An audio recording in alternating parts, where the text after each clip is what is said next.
سلام دوستان، امیدوارم که حالتون خوب باشه. اینجا کانال قصه شبه. در این ویدیو از کتاب پهلوان افسانه ایران، افسانه حسین کرد شبستری رو براتون روایت میکنم. امیدوارم که از دیدن و شنیدن این داستان لذت ببرید. با من همراه باشید.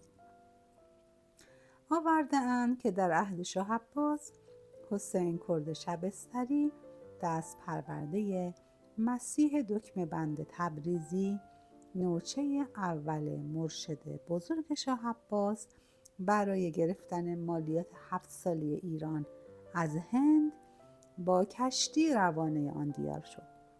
در طی سفر دریا دچار بیماری سختی گردید. وقتی کشتی در کنار دریا رسید و کالاهای آن را بیرون آوردند و مسافرین پیاده شدند، عده‌ای هم حسین را که در حال اغما بود از کشتی خارج کردند و همانجا خوابانیدند و عنان اسب او را هم به میخ بلندی که به زمین کوبیدند بستند.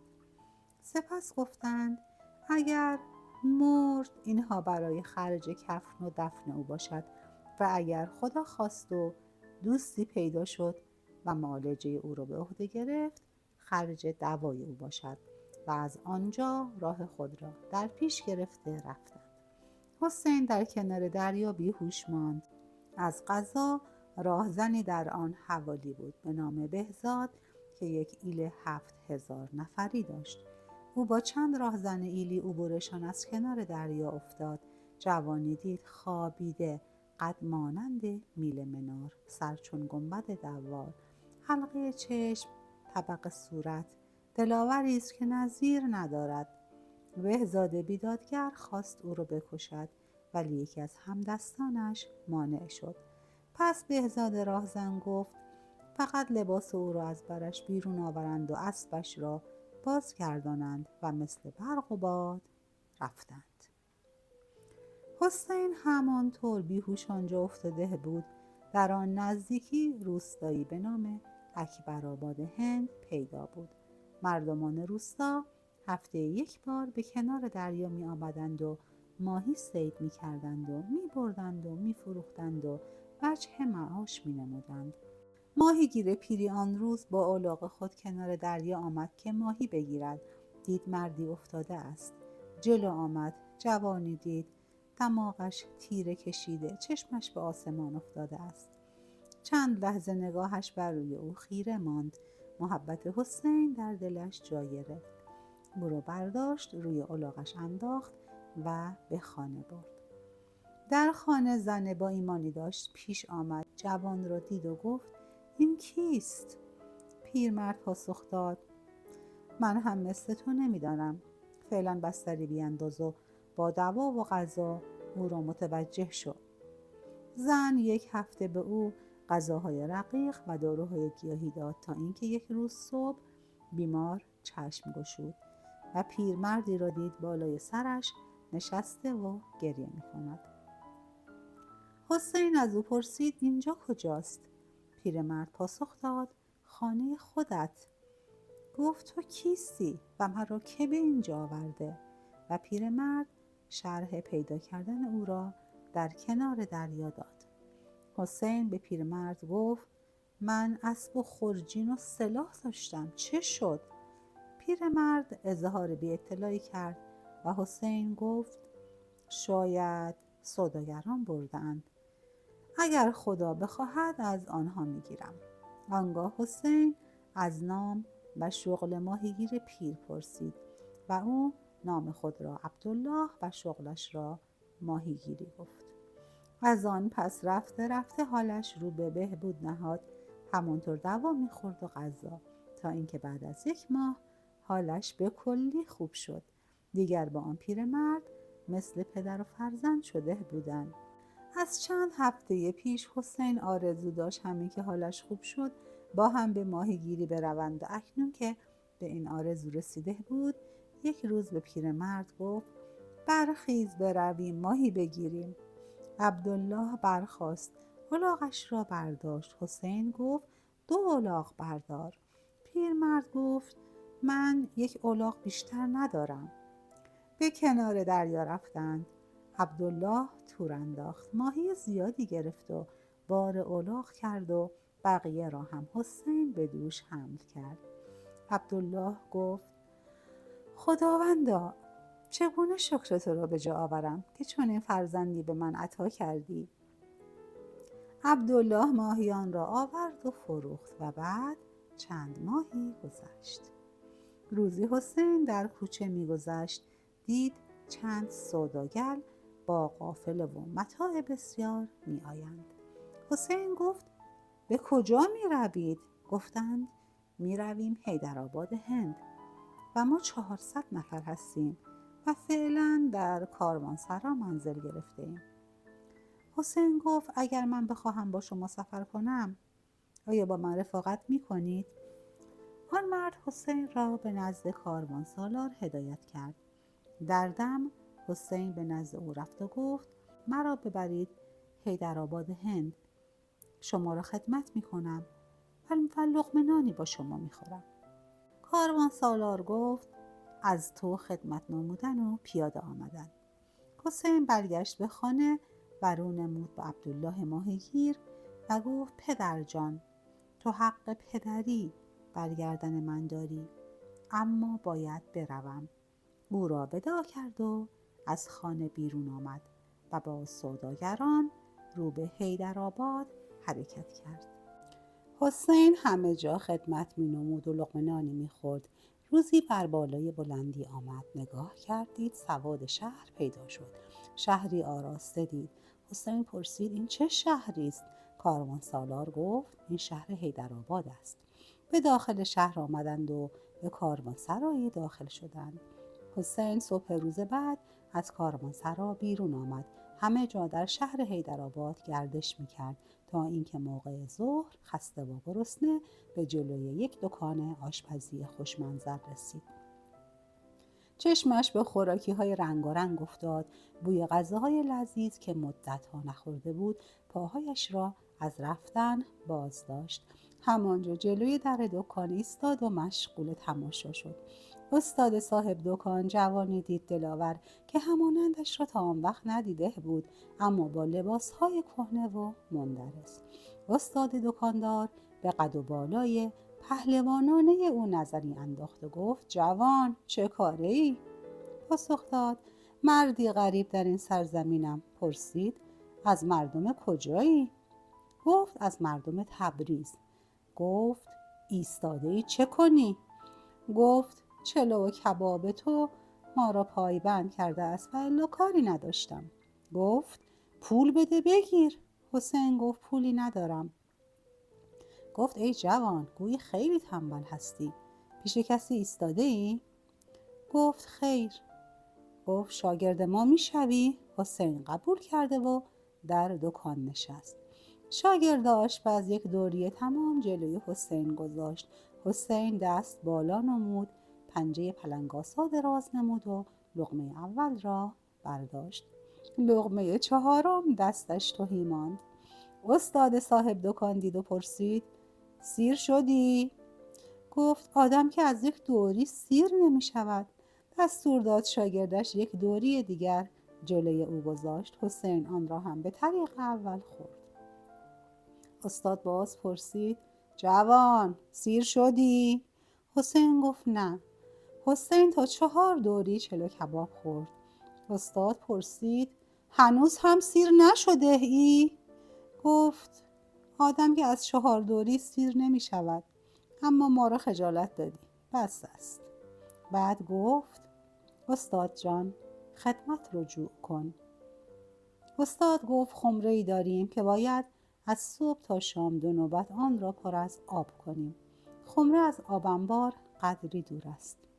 حسین دلو را در آب انبار سرازیر کرد و پر آب شد و بالا کشید و آورد در خمره خالی کرد. از ته خمره صدای ضعیفی به گوشش رسید. دید راهش تا آب انبار خیلی دور است، تا چند ساعت هم پر نمی شود. خمره را از جا کند و به طرفةالعینی سر چاه آورد و پر از آب کرد و برد سر جایش گذاشت. آنگاه آمد نزد استاد و گفت: کار رجوع کن که خمره پر آب گشته. استاد باورش نمیشد. گفت به این زودی خمره رو پر از آب کردی؟ برویم ببینیم. آمدند و نگاه کرد. با تعجب دید خمره پر از آب است. استاد به او دستور داد گوشت و برنج و روغن بگیر. فوراً رفت آورد. گفت استاد کار رجوع کن. استاد آشپز دید خیلی چابک و زیرک است. شکر خدا را به جای آورد. حسین از استاد پرسید نام شما چیست؟ به شوخی پاسخ داد استاد تقی پوست شاگرد خرکن. حسین گفت استاد آنچه میخواهی بگو، اما مرا خر خطاب مکن. استاد به او محبت بسیار کرد. روزهای اول که هنوز حسین آنقدرها سابقه کار نداشت، به او نیز اصرار میکرد بیاید پول بگیرد، برود برای خودش لباس بخرد، اما حسین قبول نمیکرد. مدتی از سابقه حسین در آنجا گذشت. روزی حسین در دکان ایستاده بود.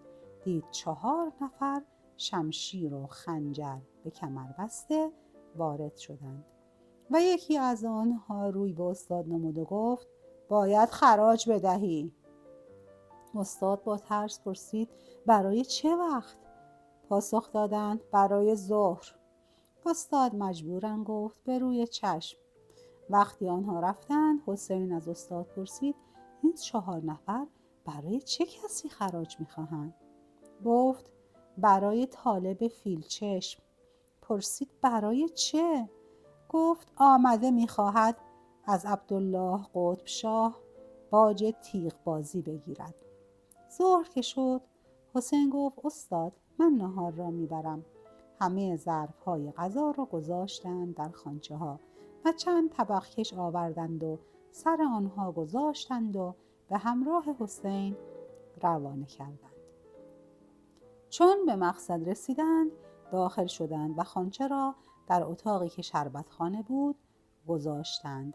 حسین همه ظرف‌ها را تحویل داد و پرسید ناظر کیست؟ شمشیربندی گفت منم. گفت ظرف‌ها را می‌دهی یا نه؟ شمشیربند گفت حالا که خالی نمی شود. حسین گفت قبضی بده که هر وقت خالی شد بدهی. او باز گفت قبض نمی دهم. حسین دست انداخت کمر او را گرفت. شمشیربند به طرف حسین دست دراز کرد که حسین یک سیلی محکم به او زد که از ضرب آن به زمین خورد و از ترس با شتاب برخاست و قبضی نوشت و به حسین داد. حسین از خانه بیرون آمد. دید جلوی دربار عبدالله شاه قطب الدینی خلق زیادی جمع شده اند. پیش آمد پرسجو کرد. دید جمعی سوداگر آنجا هستند. پرسید چرا در اینجا ایستاده اید؟ گفتند می‌خواهیم دستگاه و دربار شاه را تماشا کنیم. دربان نمی‌گذارد. حسین گفت از پی من بیایید تا همه شما را وارد کنم.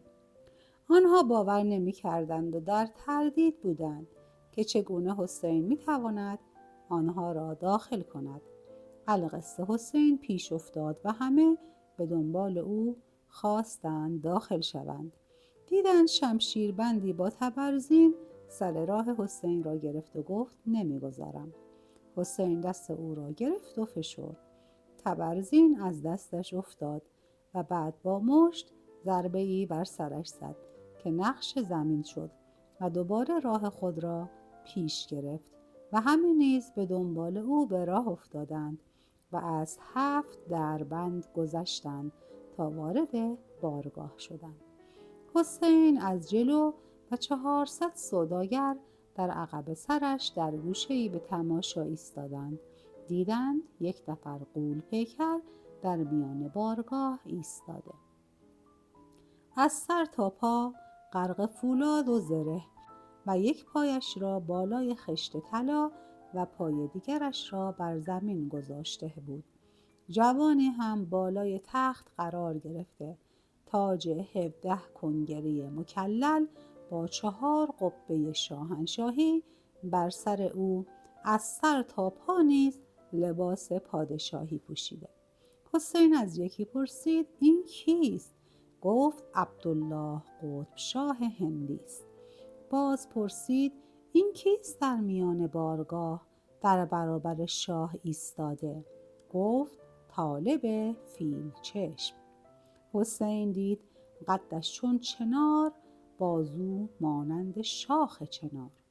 فیل چشم یک دفعه نعره زد ای عبدالله، مدتی است مرا در اینجا نگه داشتی، نه جواب مرا میدهی نه منشورنامه میدهی. امروز روز آخر است و تیغ بازی مرا ببین. اگر مرد داری روانه کن بیاید و الا منشورنامه بده بروم که بیش از این منتظر نمیشوم. شاه نعره‌ای کشید و 40 نفر مرد جنگی غرق اسلحه وارد شدند و تیغ بر دست و سپر بر سر. طالب نعره کشید ای عبدالله تماشا کن. هر 40 مرد بر طالب فیل چشم حمله ور شدند و چندان نکشید که 32 نفر را زخمدار نمود و بقیه میدان خالی کردند. طالب باز نعره کشید ای عبدالله، مرد داری روانه کن، نداری منشورنامه بده. عبدالله قطب شاه گفت یاران، مردی نیست برود؟ یکی دیگر داوطلب شد، رفت و زخم خورد. آن بدکیش شیرگیر شد و گفت مرد روانه کن، اینها کیستند؟ القصه 7 نفر دیگر رفتند و زخم برداشتند و باز طالب نعره کشید ای عبدالله، مرد روانه کن، تا کی اینجا معطل باشم؟ میخواهم بروم ایران زمین حلقه در گوش مرشد بزرگ با 120 نوچه‌اش بکنم. عبدالله خشمگین و ناامید گفت دیگر کسی هست برود در مقابل این بیدادگر بایستد؟ از هیچ طرف جوابی نشنید. چون کار به اینجا کشید، ابراهیم خان پسرش پیش آمد، در مقابل پدر سر فرود آورد و گفت امروز جانم را فدای تو می کنم. اشک از دیده عبدالله قطب شاه جاری شد. طالب فیل چشم گفت گریه نکن، مرد بفرست. طاقت حسین کرد شبستری، شیر بیشه ایران، پهلوان دوران تمام شد. در دم در مقابل آمده تعظیم کرد. عبدالله چشمش بر آن اژدها پیکر افتاد. جوانی دید ایستاده لباس آشپزی در بر دارد. گمان کرد حاجتی دارد یا کسی او را برای تدارک میهمانی خبر کرده. رو به وزیر کرد و گفت ببین کیست؟ وزیر رو به حسین نمود و گفت استاد، شاه اکنون فراغت خاطر ندارد، برو وقت دیگر بیا. حسین گفت ما توقعی نداریم، به ما تیغ بده تا برویم با این فیل چشم دست و پنجه نرم کنیم. شاه را خنده گرفت و گفت از این درگذر که کشته میشوی. حسین گفت این قاشق خون گندیده ما ارزش این حرفها را ندارد. اگر در مبارزه نریزد باید در رگ و پیم بخشکد. شاه گفت ای ایرانی، تو مردی غریب و عادی هستی و او پهلوان و جنگ آزموده. شاه پس از کمی مکث پرسید نام تو چیست؟ گفت حسین. شاه گفت آخر کسی با لباس آشپزی بر میدان نمی رود. حسین پاسخ داد اگر جوهر شناسی تیغ عریان را ببین. شاه رو به یکی از نزدیکان خود کرد و گفت یک تیغ به این جوان بدهید. به حسین شمشیری دادند. حسین نگاهش کرد، دید 4 غاز نمی ارزد. تکانی به آن داد و خرد کرد. شاه گفت تیغ خوبی به او بدهید. تا 7 تیغ دادند.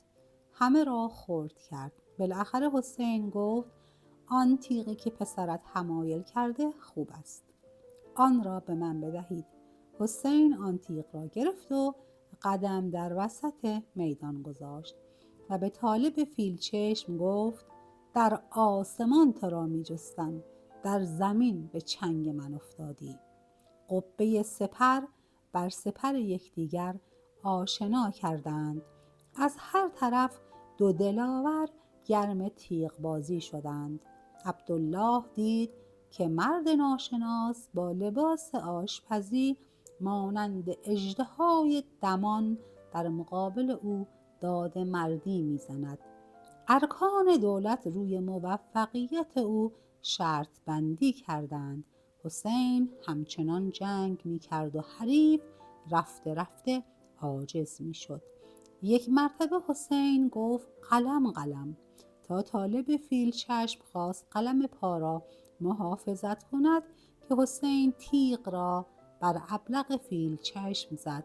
ابلق سرنگون شد، روی زمین افتاد. صدای احسن احسن از خلق بلند شد. باز گرم تیغ بازی شدند. حسین گفت سرت. تا خواست متوجه سر شود، آن دلاور تیغ را انداخت بر روی شانه حریف و از زیر بغلش به در رفت و ناله کشید و در غلتید. عبدالله قطب شاه برخاست و 3 مرتبه شکر خدا را به جای آورد و گفت درود بر تو، آفرین بر تو.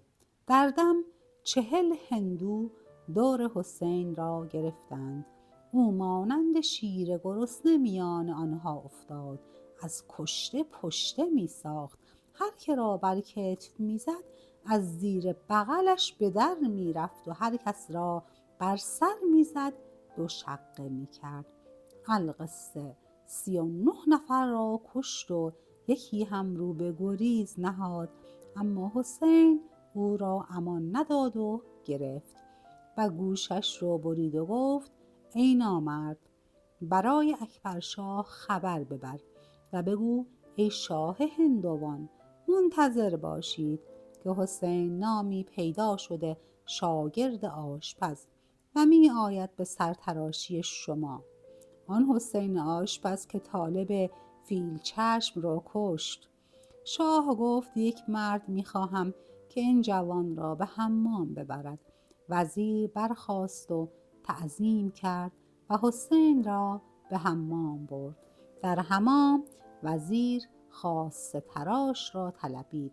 سر او را تراشید و تنش را خوب صفا داد و وقتی حسین از شستشو فارغ شد از حمام بیرون آمد، اما لباسهای خود را نیافت و دید به جای آنها قالیچه‌ای ابریشم ریشه مروارید دار افتاده است.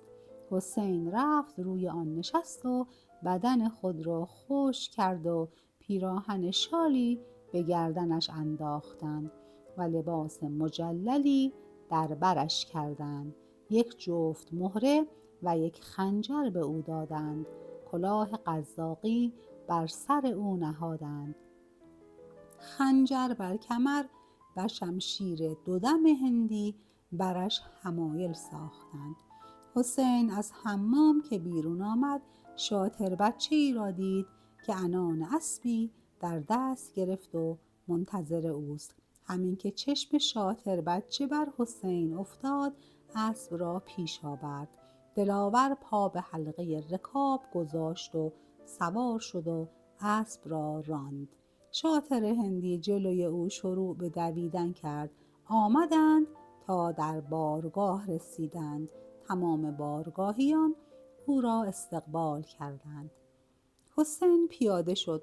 شاه به عزت او را داخل بارگاه کرد و برد در پهلوی خود نشانید. بعد عبدالله قطب شاه گفت ای جهان پهلوان، ما را به کوچکی قبول کن. حسین گفت شاه اگر لطف با عدو دارد بنده باید که حد خود داند.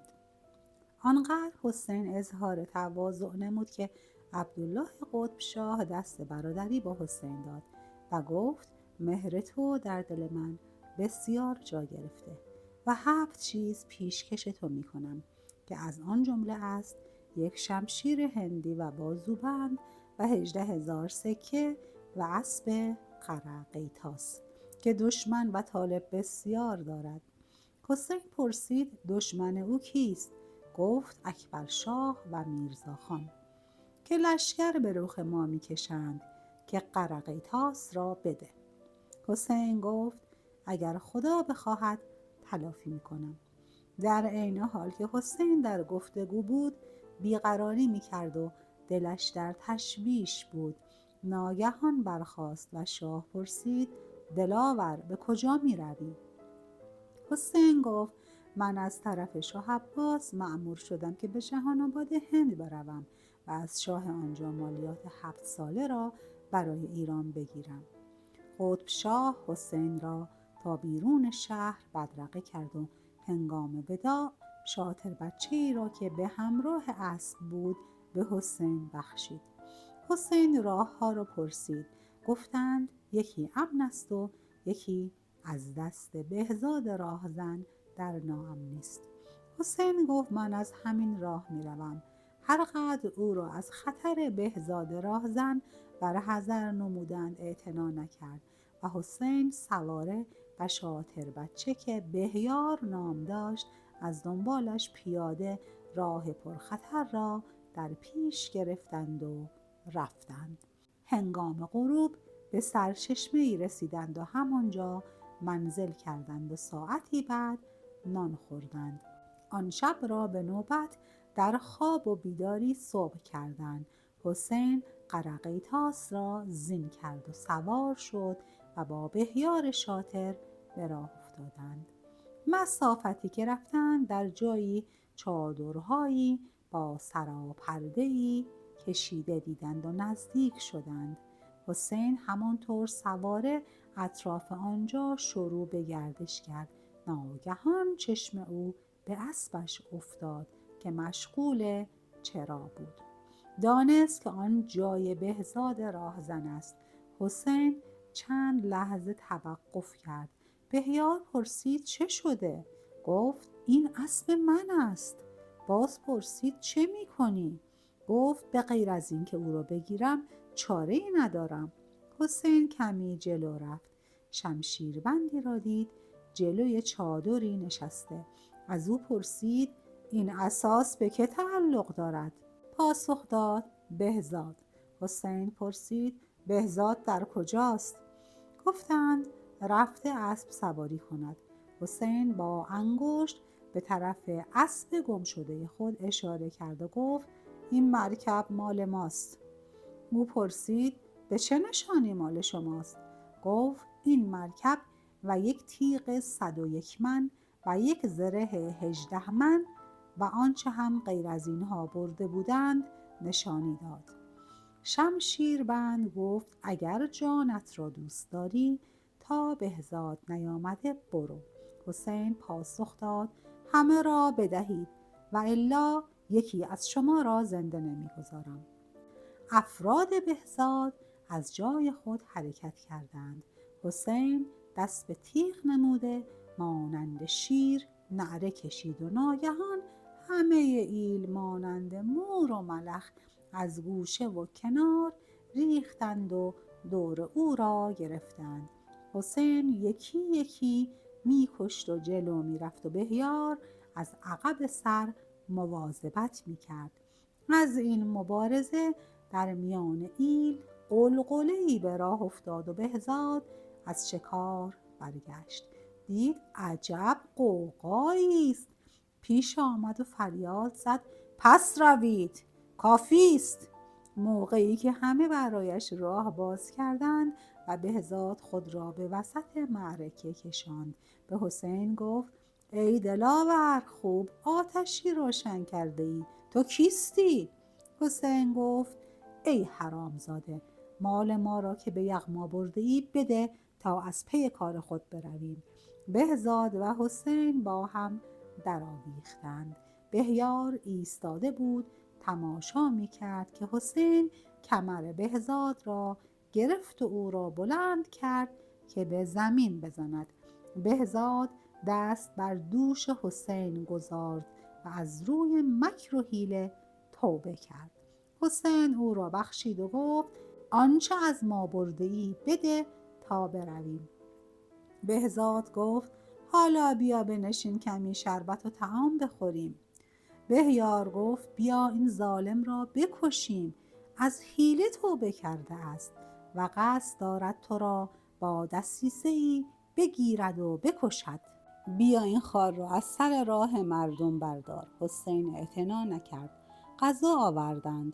بهزاد اشاره کرد داروی بیهوشی مخلوط غذای حسین کردند. حسین بی احتیاطی کرد و شروع به خوردن نمود.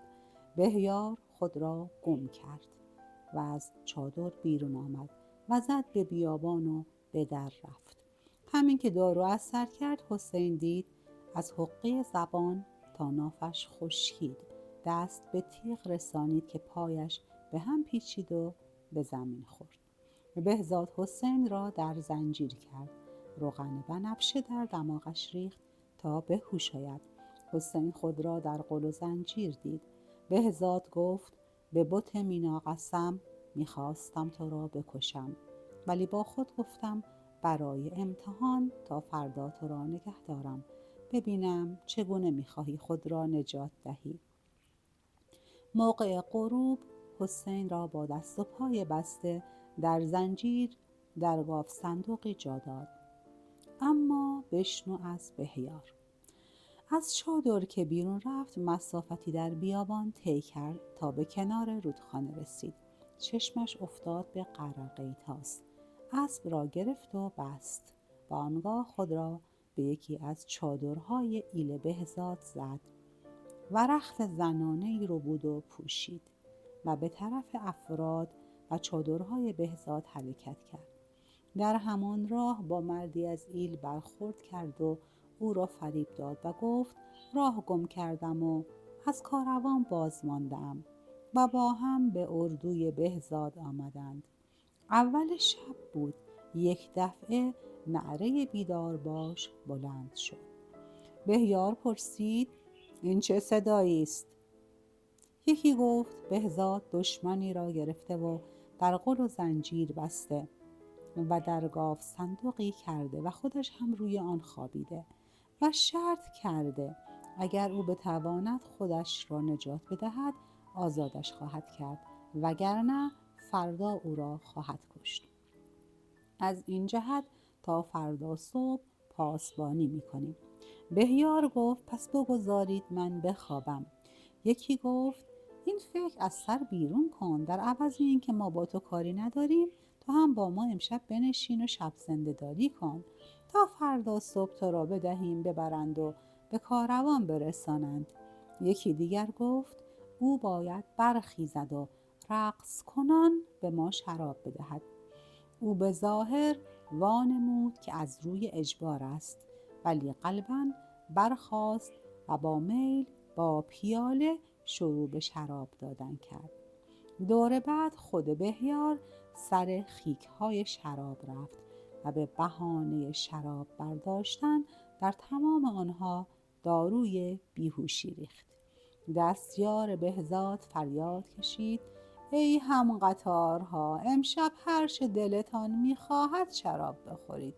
با این اجازه همه یک دفعه ریختند سر خیک‌ها و شروع نمودند به شراب خوردن. بهیار پی در پی پیاله شراب پر می‌کرد و به دست دزدان می‌داد.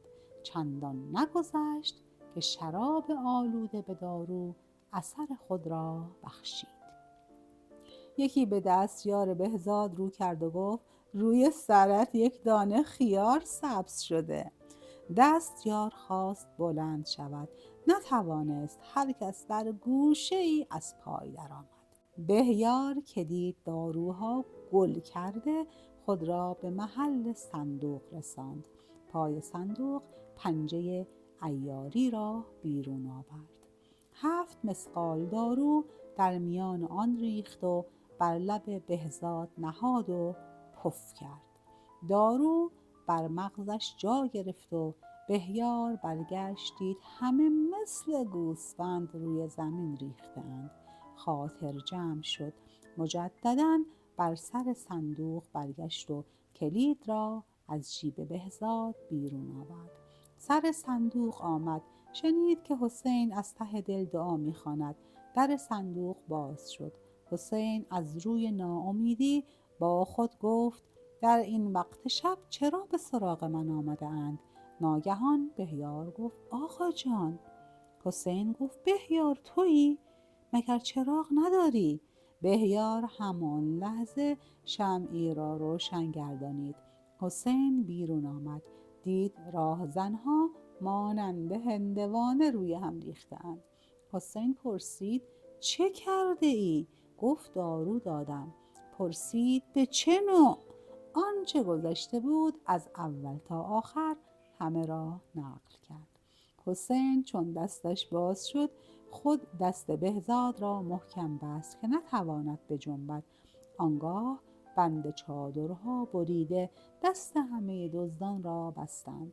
بهزاد که از نسیم صبح به هوش آمده بود چشم باز کرد، دید همه چیز دگرگون شده و خودش هم اسیر و دست بسته است، تا چشمش به بهیار افتاد که سوار قرقیطاس به او نزدیک می شود. با خود گفت هر چه کرده این شاطر بچه کرده است. از خجالت سر به زیر انداخت. بهیار رسید و در مقابل حسین پیاده شد. حسین آمد بالای سر بهزاد و گفت بزنم تیغ را بر فرقت که به جهنم واصل شوی؟ بهزاد گفت اگر مرا دست بسته بکشی کاری نکرده ای. اگر راست میگویی مرا باز کن تا با هم بجنگیم. حسین دست آن ناپاک را باز نمود. هر دو حریف دستها به تیغ برده شروع به جنگ کردند. چندان نکشید که حسین تیغ را انداخت بر فرق آن کافر که از میان دو کتفش به در رفت. سپس حسین رو کرد به آنها که همه را دست بسته بود و گفت آیا شما توبه می کنید و از دزدی دست بر می دارید؟ همگی با صدای بلند گفتند بله، توبه خواهیم کرد. حسین و بهیار آنها را باز نمودند و آنچه اسباب بود تمامی را بر مرکبها بسته همگی به همراه حسین رو به حیدرآباد رفتند تا رسیدند به سر همان دوراهی که از عبدالله قطب شاه جدا شده بودند. بهیار پیشا پیش داخل شهر شد. عبدالله قطب شاه را از بازگشت حسین خبر کرد. عبدالله با امیران از شهر بیرون آمدند. همانطور که در راه پیشباز می آمدند یک دفعه حسین را دیدند که نزدیک می شود و 100 مرد هم با اسب و قاطر و بار و بنه زیادی از پشت سرش در حرکتند. عبدالله قطب شاه پیاده شد و دست در گردن حسین کرد. بعد سوار گشتند و به حیدرآباد آمدند. آنچه حسین بر سرش گذشته بود همه را تعریف کرد تا داخل بارگاه شدند. پس آنچه اسباب و اسب و قاطر بود همه را به عبدالله سپرد. بعد حسین از هر طرف شروع به صحبت کرد.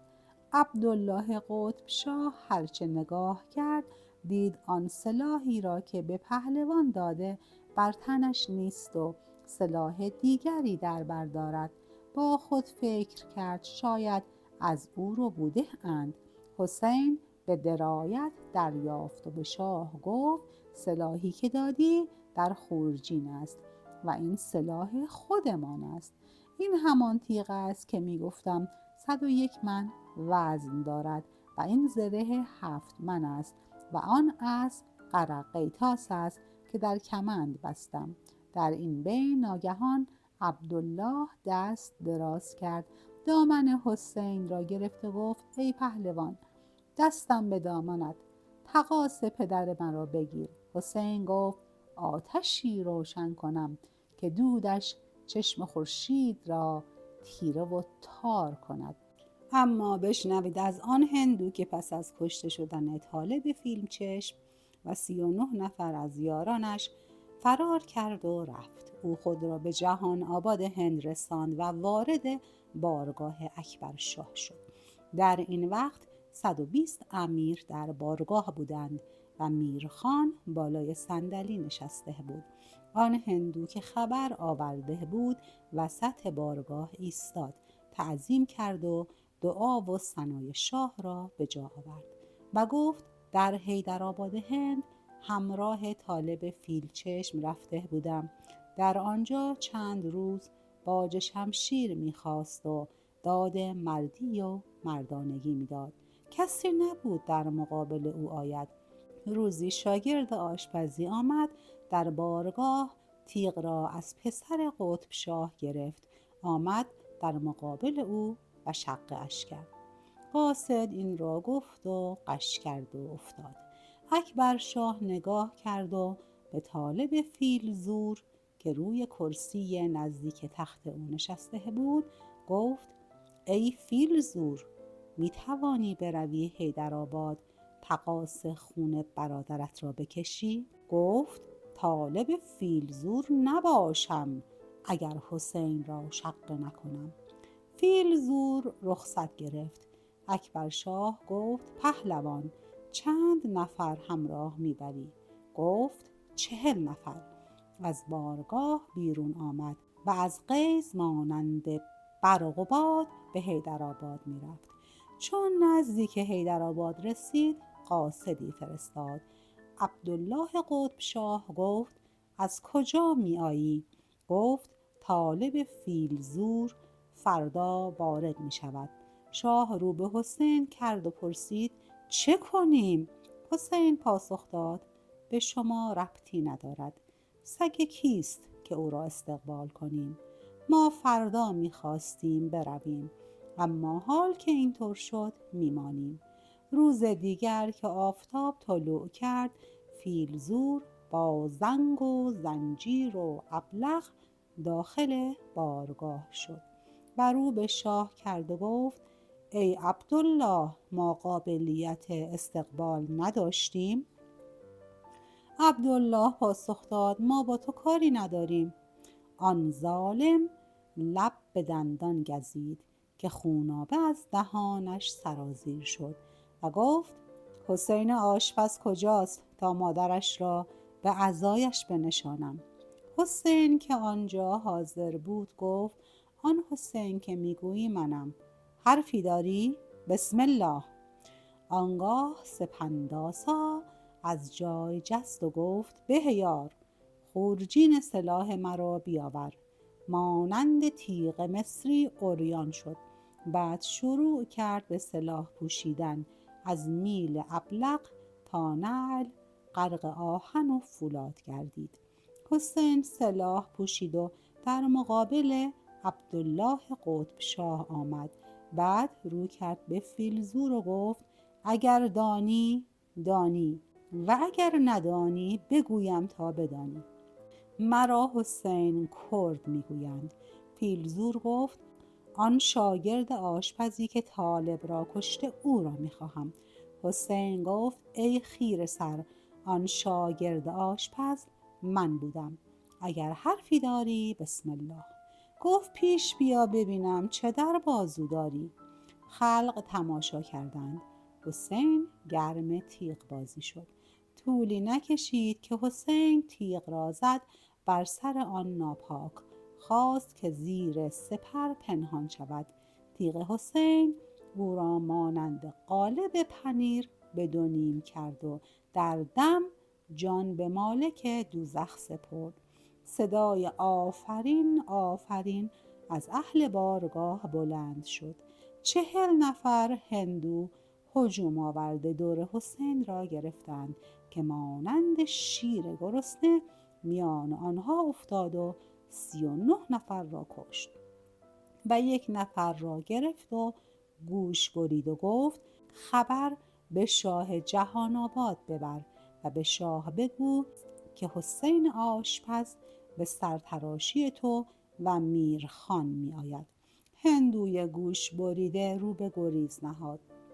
1 روز پیش از ورود حسین به جهان آباد هند، میراخان هندوکیش یکی از شیعیان و دوستان حسین به نام اطلان را از خوابگاهش ربوده به اردوی خود برده بود. پهلوان دوران حسین کرد نیمه شب وارد شد و به خانه اطلان رفت و او را ندید. دانست که میراخان او را برده است. حسین بهیار را گفت برو خبر بگیر که او را کجا برده اند. بهیار از چادر بیرون آمد و روی به اردوی میراخان نهاد. وقتی آنجا رسید دید آنها بیدارند و در شور هستند که ببینند چگونه اطلان را بکشند. بهیار بازگشت و خبر داد. حسین خورجین سلاح را پیش کشید، غرق دریای آهن و فولاد شد. آن تهمتن دوران دست پرورده مسیح دکمه بند تبریزی و بابا حسن بیدابادی قد مردی را علم کرد و روانه گشت. همه جا آمد تا به اردوی میراخان رسید. وقتی رسید که آفتاب سر از دریچه خاور بیرون آورده بود، گردن چرا نهیم جفای زمان را، مانع چرا شویم بهر کار مختصر. تهمتن وارد اردوی میراخان شد و شروع به پیش آمدن کرد و بهیار هم از پشت سرش تا به چادر میراخان رسیدند. حسین او را نگاه کرد، دید بر صندلی نشسته، کلاه خود جواهر نشان بر سر نهاده، از کار شور درباره کشتن اطلان فارغ شده. در این وقت میراخان صدا زد تیر و کمان مرا بیاورید. چون آوردند آن ظالم تیر را به چله کمان نهاد و نشانه گرفت که اطلان فریاد زد بیایید که جان خود را فدا کردم و بعد این رباعی را خواند. بلبلی آمد به چمن در خروش، گفت که ای صوفی پشمینه پوش، سر که نه در راه عزیزان بود، بار گرانی است کشیدن به دوش. میراخان به هندوها گفت شما در این دنیا شاهد باشید، اول کسی که تیر به این مرد زد من بودم. شست را از زه رها کرد، تیر غرش کنان به سینه اطلان رسید. حسین تاب نیاورد و گفت بهیار عقب سر مرا بگیر و دست بر قبضه تیغ نهاد. افتاد در میان هندوها مانند شیر که در گله روباه افتد، قلم قلم روی هم میریخت. میراخان فریاد زد بگیرید دور او را که این گستاخ آتش روشن نموده. هندوها با شمشیر مثل مور و ملخ دور حسین را گرفتند. بهیار که از عقب سر مواظب او بود دید اینطور نمیتواند کمکی برای پهلوان باشد و چاره ای یافت و به سرعت از معرکه بیرون رفت. حسین عقب سر را نگاه کرد، بهیار را ندید و با خود گفت این یار شاطر چه شد که ما را تنها گذاشت. بهیار یک راست آمد، خود را رساند به اردوی بهرام خان که از دوستان حسین بود. همین که چشم بهرام خان به بهیار افتاد او را نفس زنان در حال دویدن دید. نزدیک شد و پرسید تو را چه می شود؟ گفت حسین کرد شبستری در میان چندین هزار دشمن گرفتار شده. بهرام خان گفت در کجاست؟ گفت در اردوی میراخان. بهرام خان بیدرنگ برخاست و با شتاب 2000 لشکر قزلباش خود را برداشته روانه اردوی میراخان شد. حسین به عقب نگاه کرد، دید بهیار پشت سرش است و هر که را که از عقب نزدیک می شود از پای در می آورد. پهلوان پرسید کجا بودی؟ گفت هر کجا بودم معلوم خواهد شد. در این موقع لشکر قزلباش نمودار شد. حسین پرسید این لشکر از کیست؟ جواب داد لشکر بهرام خان است. در آن جنگ حسین به شدت زخمی شد. چون شب فرا رسید حسین در بستر بیماری فریاد برآورد بهیار شمشیر و سپر مرا بیاور. یاران او گفتند میخواهی چه کنی؟ گفت میخواهم بروم مهراب خان را به وصال دختر میراخان که بهای کشتن من است برسانم. دلاوران گفتند شما چنین توانی ندارید که بتوانید جنگ کنید. زخمی شده اید و زخم شما هنوز باقی است. هر قدر حسین را منع کردند قبول نکرد. بهیار قرقیتاس را زین کرد. حسین سوار شده با دلاوران روانه شهر شدند. آمدند تا کنار خندق کمند را بند کرده سرازیر شدند. آمدند تا به 4 سوق رسیدند. دلاوران در تاریکی ایستادند. حسین داخل 4 سوق شده دید مهراب آمد و رفت بالای تخت قرار گرفت و 100 نفر در مقابلش ایستادند. حسین ناگاه به مهراب نهیب زد. گفت ای مادر به خطا، مرا با نامردی به خیال خود کشتی؟ با امید آنکه دختر میراخان را در ازای آن به تو بدهند؟ برخیز که قوه ایستادن ندارم. اما مهراب که اول باور نمی‌کرد حسین است، وقتی او را دید با خود گفت اگر هم باشد دیگر قوت ندارد. ناچار از جا برخاست. چون نزدیک رسید شمشیر علم ساخت تا حواله جهان پهلوان نماید که حسین مهلت نداده و تیغ را چنان به بغل مهراب زد که برق تیغ از کتفش زبانه کشید و در غلتید. هندوها دور حسین را گرفتند. بهیار پهلوان و دلاوران هم از طرف دیگر به یاری حسین وسط 4 سوق ریختند و هندوها را متفرق ساختند. از این طرف حسین برای استراحت رفت و از آن طرف هم یارانش به سراغ میراخان رفتند و پی او روان شدند. همه جا آمدند تا به خانه میراخان رسیدند. کمند انداختند و وارد شدند. دیدند میراخان گرم خواب است. آنگاه او را بیهوش کرده داخل باغچه سرا شدند و او را به درخت بستند. بعد به هوش آوردند. میراخان چشم باز کرد، دید 10 نفر اژدها صولت بالای سرش ایستادند.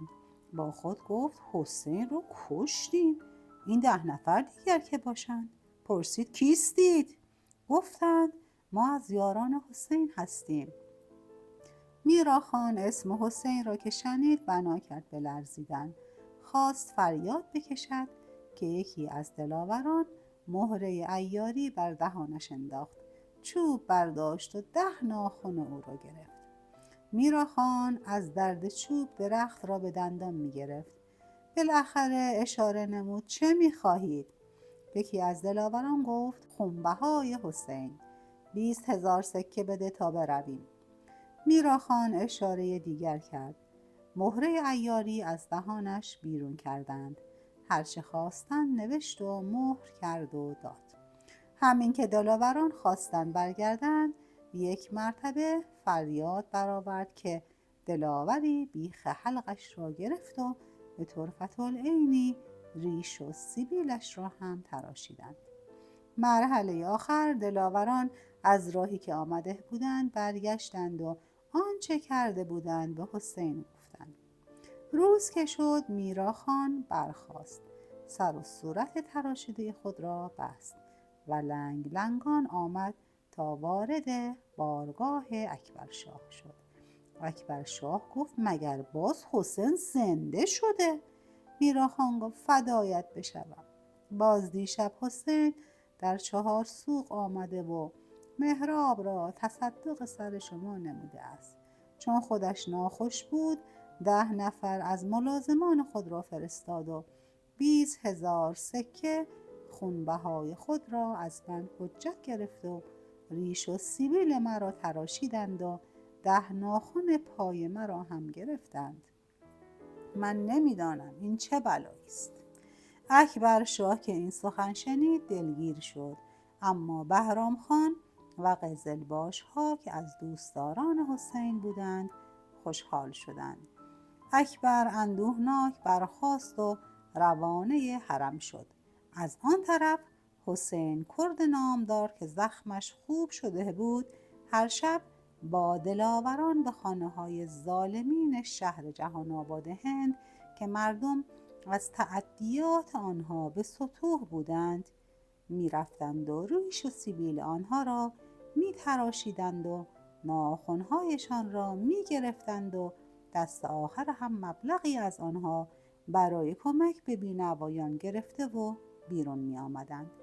یک روز که کارهای حسین به نهایت شدت رسیده بود، آه از نهاد اکبرشاه برآمد. به میراخان گفت اینها همه به جهت شومی شماست، باید چاره حسین را بکنید. مرداسیاب داوطلب شد که من میروم و چاره او را میکنم و کاری به سرش بیاورم که قزلباش ها به حالش گریه کنند. بهرام خان سرکرده قزلباش ها روی به یکی از شاطران خود کرد و آهسته گفت برو از قول من به حسین بگو روزی که از اصفهان آمدی سوغات برای من نیاوردی. سوغات من سر مرداسیاب است که باید برایم بفرستی. شاطر رفت و خواهش بهرام خان را به حسین رسانید. حسین انگشت بریده نهاد. شب شد. مرداسیاب در چهارسوق قرار گرفت. طبل را به نوازش درآوردند. صدای طبل به گوش حسین رسید. گفت بهیار اسلحه مرا بیاور. غرق دریای آهن و فولاد شد. شمشیر را حمایل ساخت. سپر را انداخت بر پشت سر. از مغازه بیرون آمد. چون به دهن چهارسوق رسید دید مرداسیاب بر تخت نشسته و 100 نفر در مقابل او ایستاده اند. حسین کرد دلاور خشتی از دیوار بیرون آورد و زد بر سر کاسه مشعل که سرازیر شد. مرداسیاب دریافت که حریف آمده است. برخاست، به 2 زانو نشست و گفت تو کیستی؟ حسین از جایی که ایستاده بود هر 2 پا را به زمین کوبید. 5 ضرع از زمین به هوا بلند شد و خود را در میان 4 سوق انداخت که تمام 4 سوق به لرزه درآمد. فریاد برآورد شب بخیر. مرداسیاب جواب داد شب و روزت بخیر. تو کیستی؟ گفت مرا نمیشناسی؟ کارت به جایی رسیده که زیر پای بهرام خان را خالی میکنی؟ آن دیو صفت به غیظ آمد و خود را در مقابل حسین گرفت و پهلوان جهان خود را به عقب کشید و به طرف مرداسیاب جست و او را از زمین بلند کرده و چرخی داد و محکم به زمین کوبید. در دم شمشیر کشید و به کمرش نواخت که مانند خیار به 2 نیم شد. ملازمان مرداسیاب دور آن دلاور را گرفتند، اما او مانند شیر گرسنه در میان آنها افتاد و چند نفر را قلم کرد. نهیب به آنها داد. همه فرار کردند. خبر به اکبرشاه رسانیدند. متغیر شد و رو کرد به بهرام خان و گفت ولایت ما خراب شد. کسی دیگر از پهلوانان باقی نمانده است. کاش روز اول تدارک حسین را دیده بودیم و سخن میراخان را نشنیده بودیم. صلاح در آن است که او را طلبیده و تدارک او را ببینیم و روانه خدمت شاه عباس نماییم.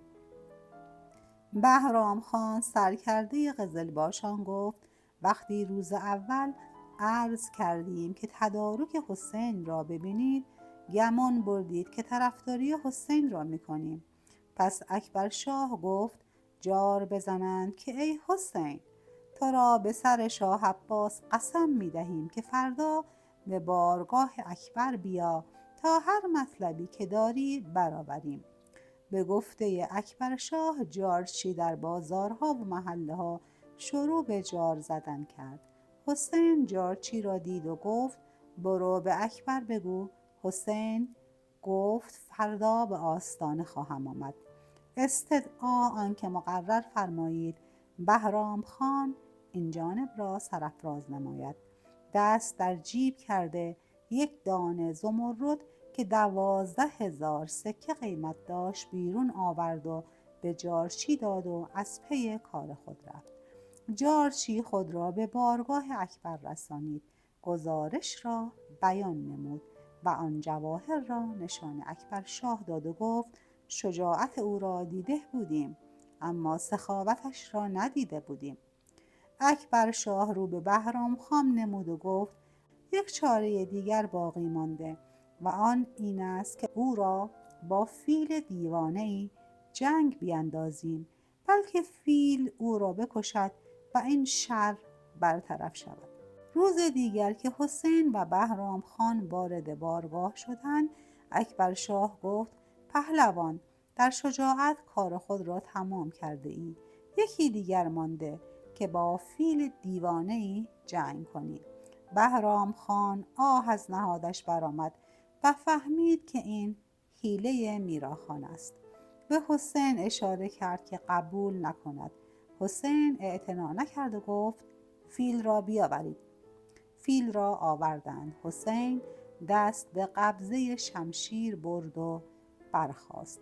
میراخان گفت باید بی حربه چاره او را بکنیم. حسین شمشیر را به دور انداخت و خود را در مقابل فیل رسانید. خبر به حرم بردند. خانچی دختر شاه طهماسب مادر اکبر شاه رو به قبله ایستاد و 7 خوانچه زرد در پیش خود نهاد که وقتی حسین فائق آمد نثارش کند. فیل بر حسین حمله کرد. حسین یک نعره از جگر کشید و مشت را گره کرد و چنان بر سر جانور دیوانه زد که به زانو درآمد و لگدی هم به پهلویش زد که به یک طرف افتاد. فیل دوباره برخاست و خرطوم به جانب حسین دراز کرد. حسین یک دست خود را دور خرطوم فیل پیچانید و با دست دیگر یک پای او را گرفت و چنان بر زمینش زد که استخوان پهلوی او شکسته و نفسش بند آمد و دیگر نتوانست برخیزد. خانچی مادر اکبر شاه از بالای بام زرها را نثار کرد. میراخان خجل و پشیمان از بارگاه بیرون رفت. شب تدارک حسین را دیدند. باید 1 سال داروغگی این شهر را به عهده بگیرد. روز بعد که حسین به بارگاه آمد، اکبر شاه گفت شما کار خود را تمام کردید. برای اینکه ما تدارک کار شما را ببینیم، باید تا 1 سال به داروغگی شهر مشغول باشید. القصه مدت 1 سال که حسین آنجا بود، میراخان حیله ها می کرد و فساد می نمود، اما حسین هر بار دسیسه او را دفع می ساخت. بعد از 1 سال حسین آمد به بارگاه اکبر و گفت ای پادشاه، وعده‌ای که فرموده اید تمام شد. بنده را مرخص فرمایید بروم. اکبر شاه پیشکش بسیار با مالیات 7 ساله هند را تحویل حسین داد و بازوبند و مهر او را مهر کرد و سپس با حسین پیمان بست که شخصاً مالیات هر ساله هند را به پایتخت شاه عباس بفرستد. بعد از آنکه حسین مالیات 7 ساله هند را با باج و خراج‌ها و پیشکشی‌ها تقویم شاه کرد، شاه عباس حسین را نوازش بسیار نمود و خلعت شایسته پوشانید. خب دوستان، ممنون که تا پایان این افسانه همراه من بودید. امیدوارم که از دیدن و شنیدنش لذت برده باشید. خوشحال میشم که اگر کانالم رو سابسکرایب کنید و ویدیو رو لایک کنید. تا سلام دیگه و داستان دیگه، خدا یار و نگهدارتون.